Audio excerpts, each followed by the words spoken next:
पढ़ रहे हैं त्रिभुज वाला पार्ट। तो आज हम देखेंगे त्रिभुज के शीर्ष लंब के बारे में। त्रिभुज का शीर्ष लंब क्या होता है? अच्छा, पहले मुझे ये बताइए कि कोई जो त्रिभुज होता है उस त्रिभुज में हम लोग स्टार्टिंग में ही देखे थे कि किसी त्रिभुज में कितने शीर्ष होते हैं। 3 शीर्ष होते हैं, 3 भुजाएं होती हैं और 3 कोण होते हैं। शीर्ष ए, शीर्ष बी, शीर्ष सी। एक त्रिभुज में कितने शीर्ष? 3 शीर्ष, ए बी सी, यानी कितने कोने हैं ये शुरू में ही हम लोग पढ़े होंगे। कितने कोण हैं? 1 कोण, 2 कोण और 3 कोण। कितनी भुजाएं हैं? 1 भुजा, 2 भुजा और 3 भुजा। त्रिभुज की परिभाषा में ही यही है कि 3 भुजाओं से घिरी बंद आकृति को हम लोग त्रिभुज कहते हैं। अब देखेंगे हम लोग शीर्ष लंब, एल्टीट्यूड ऑफ ट्रायंगल्स, यानी शीर्ष लंब। शीर्ष नाम से ही पता है इसमें क्या क्या है। शीर्ष की बात है और लंब की बात है। लंब हम जानते हैं कि 2 रेखाएं एक दूसरे के लंबवत कब होती हैं? उनके बीच कोण क्या होता है? 90 अंश लंबवत। ठीक है, तो जब लंब की बात है इसका मतलब 90 अंश का कोण भी होगा, शीर्ष भी होगा। तो इस शीर्ष से हम लोग इस भुजा पर, यानी बिंदु शीर्ष ए से बीसी भुजा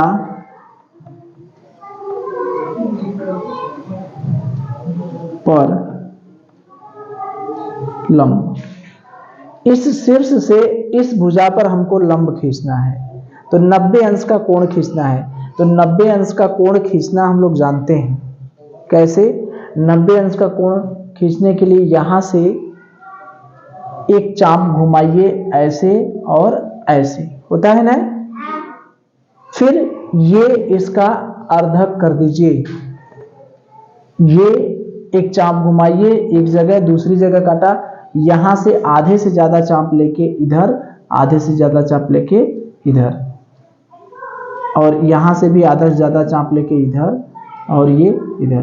तो ये जो रेखा जाएगी, हमारा तो थोड़ा सा गड़बड़ हो गया क्योंकि प्रकाल से तो हम खींच नहीं रहे, अंदाजी खींच रहे हैं। तो ये जब खींचेंगे तो ये होगा 90 अंश। ठीक है। अरे भाई, किसी रेखा पर किसी बिंदु से लंब डालने के तरीका हम जान रहे हैं कि यहां से इतना बड़ा चाप लेकर के घुमाइए, यहां गया, 2 चाप काटा, आधा से ज्यादा चाप यहां, इधर एक ऊपर एक नीचे, फिर इधर से आधा से ज्यादा चाप नीचे ऊपर, इसको मिला दीजिए। यही होता है लंब। लंब खींचना हम लोग जान रहे हैं। तो ये शीर्ष से इस भुजा पर लंब कैसे खींचेंगे? शीर्ष ए से बीसी भुजा पर लंब कैसे खींचेंगे? ए से प्रकाल में चाप भरिए, इससे ज्यादा, ये जो दूरी है इससे ज्यादा चाप भरिए, यहां पर काटा, यहां पर काटा, 2 जगह काटेगा। अगर नहीं काट रहा है इधर तो हम लंबाई को और बढ़ा देंगे, इसको ऐसे कर देंगे, तब कहीं ना कहीं काटेगा। आधे से ज्यादा चाप लेकर एक चाप ऊपर की तरफ घुमाइए, एक चाप नीचे की तरफ घुमाइए, यहां से भी एक चाप ऊपर की तरफ घुमाइए, नीचे की तरफ, जहां जाता है उसको मिला दीजिए। तो ये हो गया लंब। तो ए हो गया, मान लीजिए इसका नाम है एल। तो ए एल बीसी भुजा पर लंब ए एल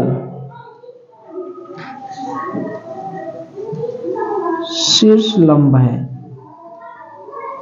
ठीक है।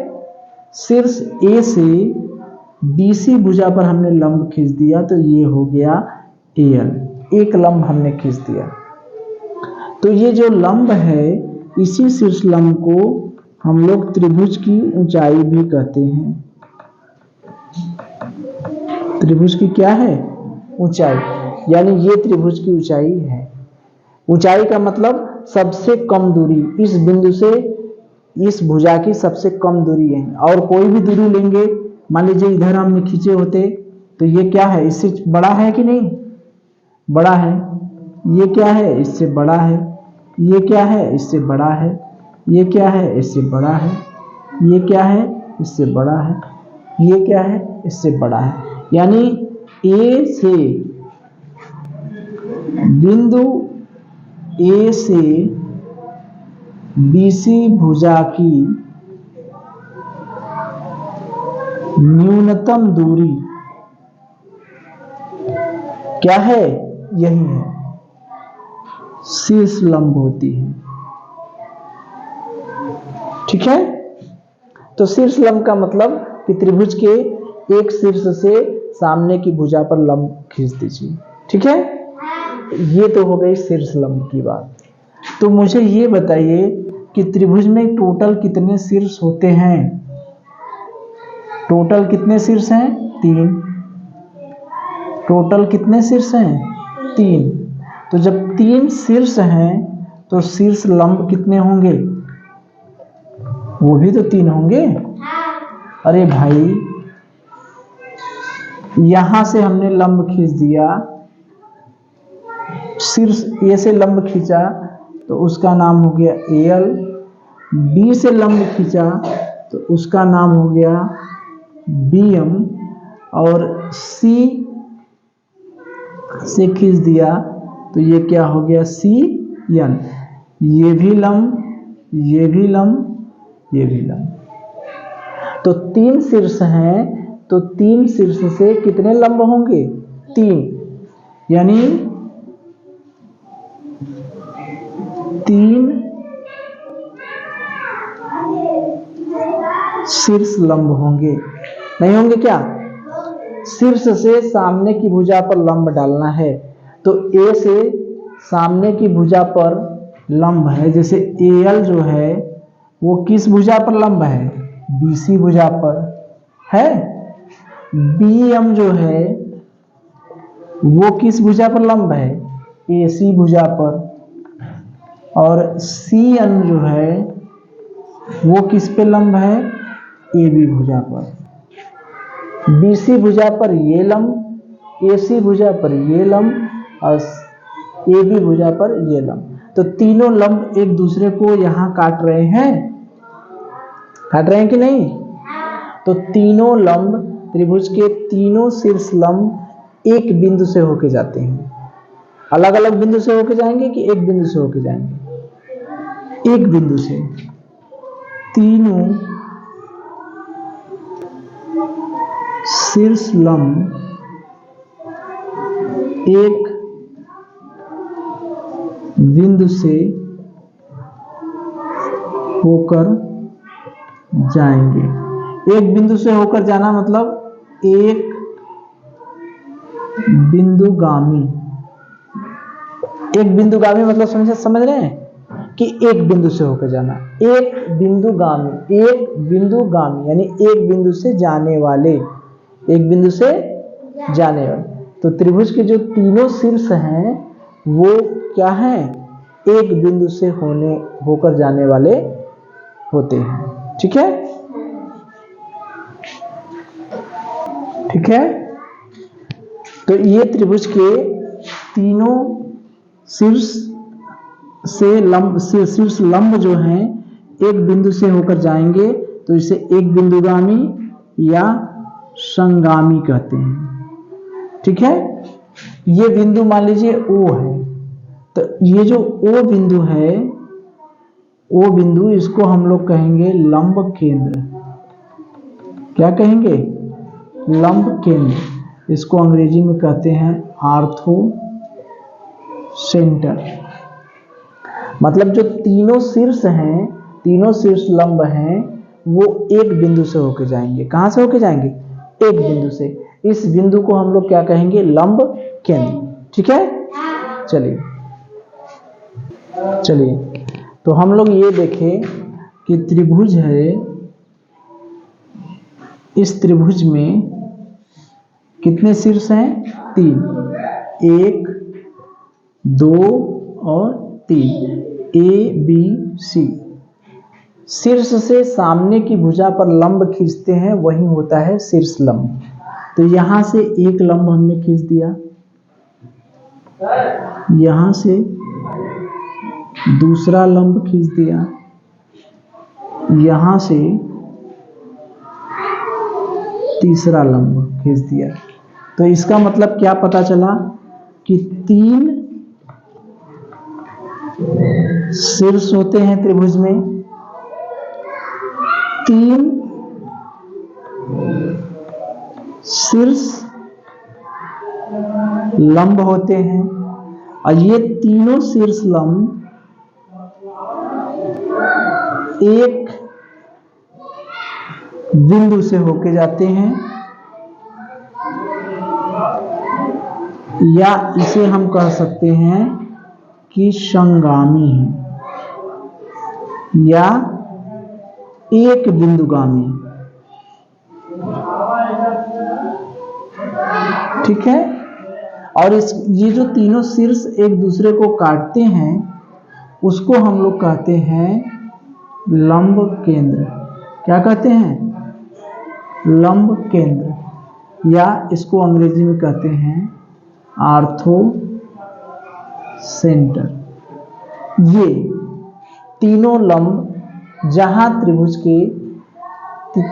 के तीनों शीर्ष लंब जहां काटते हैं उसी को हम लोग क्या कहते हैं? लंब केंद्र। ठीक है। इतनी चीजें तो हम लोग सीख लिए हैं, इतनी चीजें ही देखे हैं कि त्रिभुज में 3 शीर्ष लंब हैं, वो तीनों शीर्ष लंब एक बिंदु से होके जाते हैं, या तीनों शीर्ष लंब संगामी होते हैं। अच्छा, मुझे ये बताएं कि क्या ऐसा भी कोई त्रिभुज है जिसकी यहां पर तो देखिए भुजाएं नहीं है, ये शीर्ष से हमने लंब खींचा है, यहां पर भुजाएं नहीं है, भुजाएं शीर्ष लंब है, भुजाएं तो नहीं है। तो लेकिन एक ऐसा त्रिभुज है जिसकी भुजाएं ही शीर्ष लंब होती हैं। जैसे मान लीजिए हमने समकोण त्रिभुज बना दिया। क्या बना दिया? समकोण त्रिभुज। ये कोण कितना है? 90 अंश। A B C. ठीक है। अब देखिए, अगर ए से हम लंब डालेंगे, ए सी लंब बी सी, नहीं होगा क्या? ये बी सी भुजा पर ये लंब ही तो है, 90 अंश का कोण है तो नहीं है। और ए सी भुजा पर ए सी लंब बी सी, इस भुजा पर भी ये लंब है, तो दोनों तो मतलब एक का हुआ। ए से बिंदु, ए से बीसी भुजा पर अगर लंब डालने की बात हुई, ए से बीसी भुजा पर लंब डालने की बात हुई, तो इसका मतलब क्या होगा कि ये बीसी पर लंब डालेंगे तो यही एसी भुजा ही होगी ना।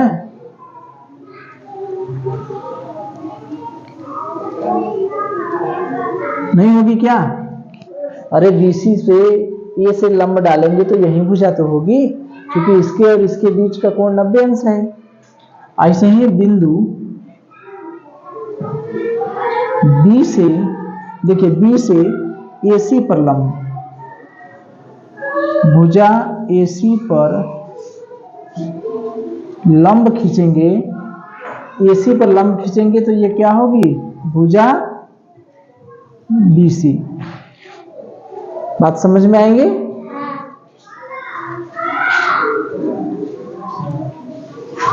यानी ए बी और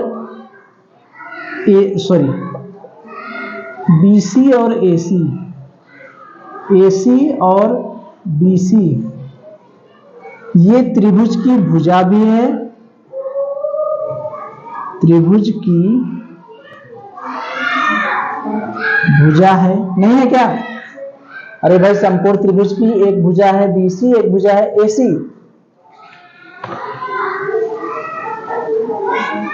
त्रिभुज की शीर्ष लंब।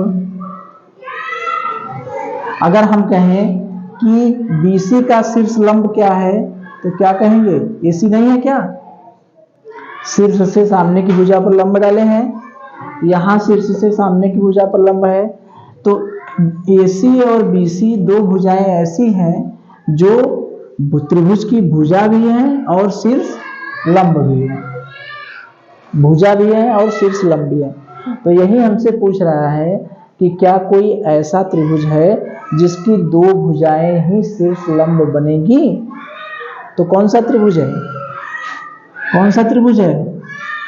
समकोण त्रिभुज। कौन सा? इस समकोण त्रिभुज की दोनों भुजाएं दोनों शीर्ष लंब बन जाएंगी, नहीं होगी? समकोण त्रिभुज की दोनों समकोण बनाने वाली भुजाएं, समकोण बनाने वाली भुजाएं शीर्ष लंब होंगी। ये समकोण त्रिभुज की ये जो समकोण बनाने वाली भुजाएं हैं वो लंब भी होंगी। लंब कैसे होंगी? ए से लंब BC पर डालेंगे तो यही ना भुजा होगी। 90 अंश का कोण बनाना है तो 90 अंश का कोण बनाएंगे तो यही भुजा होगी AC, और B से लंब डालेंगे तो यही BC भुजा होगी। अरे भाई, अगर हम कहें कि ये भुजा हमारी BC है, ठीक है, ये A से लंब डालना है तो 90 अंश का कोण बनाएंगे तो यही ना होगा। तो ये पहले से ही तो समकोण त्रिभुज है, ठीक है। तो यही हमसे कह रहा है क्या कोई ऐसा समकोण त्रिभुज है, कोई ऐसा त्रिभुज है जिसकी दो भुजा ही शीर्ष लंब बन जा रही है? तो उसका उत्तर क्या है? कौन सा त्रिभुज है? समकोण त्रिभुज, ठीक है। चलिए अगर मान लीजिए किसी त्रिभुज का हमको लंब केंद्र मतलब आर्थो सेंटर, अगर यही हमें ज्ञात करना है तो कितने लंब खींचने, कितने शीर्ष लंब खींचनी पड़ेगी? कम से कम जैसे मान लीजिए एक शीर्ष लंब हमने ऐसे खींच दिया, ठीक, दूसरा शीर्ष लंब हमने ऐसे खींच दिया, तो ये जहां काटा वही तो हमारा शीर्ष लंब है, यही ना शीर्ष लंब है। तीसरा तो यही चीज से जाएगा करेगा, तीसरा तो यहीं से जाएगा ही। तो लंब केंद्र ज्ञात करने के लिए कम से कम दो शीर्ष लंब होने चाहिए। अगर आपसे पूछा जाता है कि लंब केंद्र खींचने के लिए या लंब केंद्र ज्ञात करने के लिए, लंब केंद्र ज्ञात करने के लिए कितने शीर्ष लंब चाहिए, तो कम से कम दो। तीसरा का तो अपने आप ही से जाएगा ना। तो दो ठो लंब केंद्र रहेंगे तो हमें लंब केंद्र पता चल जाएगा। एक प्रश्न हमें बताइए, बता देंगे? चलिए देखिए, ABC ये समकोण त्रिभुज है, क्या है? समकोण त्रिभुज है। तो इसका लंब केंद्र बताइए। लंब केंद्र कौन सा भुजा, कौन सा बिंदु होगा? A होगा, B होगा या C होगा? लंब केंद्र C। लंब केंद्र क्या होगा? C, क्योंकि जहां दोनों काटेंगे एक दूसरे को, A से इस पे लंब डालिए, एक लंब हो गया, B से इस पे लंब डालिए, दो लंब हो गया। दोनों लंब जहां काटे हैं वही ना हुआ है। तो ये बिंदु किस लंब केंद्र क्या हो गया? C। बात समझ में आ गई? इसी को ऐसे बना देगा। मान लीजिए ये 90 अंश नहीं दिख रहा है, ऐसे ये मान लीजिए कह देगा 90 अंश, इसको कह देगा ABC। यहां पर लंब केंद्र बताइए, लंब केंद्र क्या है? A। जहां पर समकोण बनाने वाली भुजाएं हैं वही हमारा क्या होगा? लंब केंद्र, ठीक है। तो लंब केंद्र निकालने के लिए कम से कम कितने शीर्ष लंब पता होने चाहिए? 2। समकोण त्रिभुज में जो लंब केंद्र होगा वो क्या होगा? समकोण बनाने वाली भुजाएं जहां काटती हैं वही बिंदु होगा। बात समझ में आ रही है? या कर्ण के सामने की भुजा, ये कर्ण है, कर्ण के ठीक सामने जो होगा, कर्ण के ठीक सामने का शीर्ष लंब केंद्र होगा। कहां? समकोण त्रिभुज में। समकोण त्रिभुज में कर्ण के ठीक सामने जो शीर्ष होगा वही हमारा क्या होगा? लंब केंद्र। ठीक है, चलिए।